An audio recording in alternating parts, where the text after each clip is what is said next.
এইবার বিয়েটা করিয়ে লো, বয়স তো হচ্ছে, আর কতদিন স্যাবলামি করবা? এই যে কথা কান, এই কথা কান কমেন্ট হিসাবে আমার প্রত্যেকটা ভিডিওর মধ্যে গাছিখানিক আমি পাই, এবং আমার SMS বক্সেও কিন্তু এই কমেন্টখানা অত্যাধিক পরিমাণে বলে থাকে আর কি, যে বিয়েটা করো। দেখো ভাই, এমন না যে আমি বিয়ে করব না, বিয়ে আমি করব, কিন্তু সদনে ফরার ফরে বিয়ে করব। আল্লাহ, এ কিরম ধরনের বিচার দাদা আপনার? আমার যত বন্ধু বান্ধব আছে, হ্যাঁ, তারা বিয়ে করে কেউ সুখী নাই ভাই। আমার কাছে এরকমও উদাহরণ আছে, 10 বছর প্রেম প্রীত করিয়ে, মানে দুইজন যদি দুজনেরতে ছাড়াছাড়ি হয়ে যায়, হ্যাঁ, তারা একজন হয়তো গলায় দড়ি দিয়ে মরি যাবে, আর একজন হয়তো হলে দড়ি দিয়ে মরি যাবে, মানে এরকম দৃষ্টান্ত আমার কাছে ছিল। তারপরে তারা অনেক কিছু করিয়ে মরিয়ে বিয়ে টিয়ে করছে, প্রায় 10 বছর রিলেশনশিপ সার পরে আর কি। এখন সেই বন্ধু পরকীয়ায় যুক্ত, বউর সঙ্গে ভালো সংসার হচ্ছে না, হাতে অন্য মায়ের সঙ্গে প্রেম প্রীত করে। বন্ধু, তুমি যদি আমার ভিডিও খানা দেহে থাইও, আমি সরি, কিন্তু উদাহরণস্বরূপ বলে দিলাম। ঠিক আছে, যাও, তোমার মাফ করে দিলাম। এমন আমার বন্ধু আছে যারা মানে বলতে পারো চিরুনি তল্লাশি দিয়ে দিয়ে দিয়ে দিয়ে পারফেক্ট একটা মায়ের নিজের বউ হিসাবে জীবনে গ্রহণ করছে, বুঝতে পারিস? মানে বালির মধ্যে থেকে সুই খুঁজার নাগাল, এরকম খুঁজে খুঁজে নিজ জন্য একটা পারফেক্ট নারীরে নিজের বউ হিসেবে বানাইছে। বাপ রে বাপ!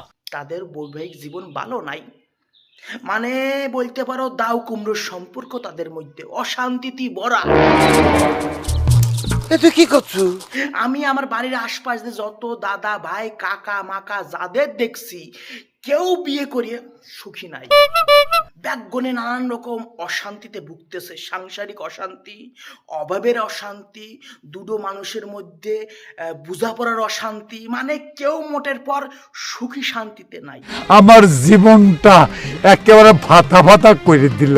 আমার এক বন্ধুর কিছুদিন আগে বিয়ে হয়েছে, বিয়ে হওয়ার মোটামুটি 1 মাস 2 মাস ধরে আমারে এই জিনিসটা বুঝাইছে যে বন্ধু বিয়ে করো, বিয়ে করো, ঠিক আছে, বিয়ে করো, অনেক মজার জিনিস, বিয়ে অনেক মজার জিনিস। তোমার জন্য একটা মাইয়ে সারাদিন অপেক্ষা করে থাকবে, তুমি কখন অফিসিতে আসবা, আদালতে আসবা, আসার সঙ্গে সঙ্গে তোমার শরবত বানায় দেবে, তোমার একটু মাথা টিপে দেবে, তোমার কাজ বাজ কেমন হলো, মানে এই সব জিজ্ঞাসা করবে, তোমার একটু স্পেশাল ফিল হইব, ঠিক আছে, বিয়েটা করো, বিয়ে করাটা খুবই জরুরি। ভাই, সেই বন্ধুর বিয়ে হওয়ার 6 মাস যাইতে না যাইতে আমার সঙ্গে যদি হাতে ফোন করে এখন 10 মিনিট কথা বলে, তার মধ্যে 8 মিনিট ধরে আমারে বুঝায়, বন্ধু বিয়ে করিস নে, তুই বিয়ে করিস নে বন্ধু, বিয়ে করলে পরে মরছ, বিয়ে করছো মানে মরছ, জীবনের স্বাধীনতার একদম পুরো সুন্দর দিয়ে গ্রিস দিয়ে ফুঙা মারা হয়ে যায়, বিয়েটি করিও না। এইবার তোমরা আমারে বলো ভাই, আমার চারিপাশে যে জিনিস ঘটতেছে, লোকজন আমারে বলতেছে, প্রত্যেকটা বিবাহ পুরুষ আমারে বলতেছে, ভাই বিয়ে করিস নি, বিয়ে হচ্ছে উত্তপ্ত আগুন, ওর মধ্যে হাত দিবা তো হাত মাত জলিমলি ফুরি যাবে।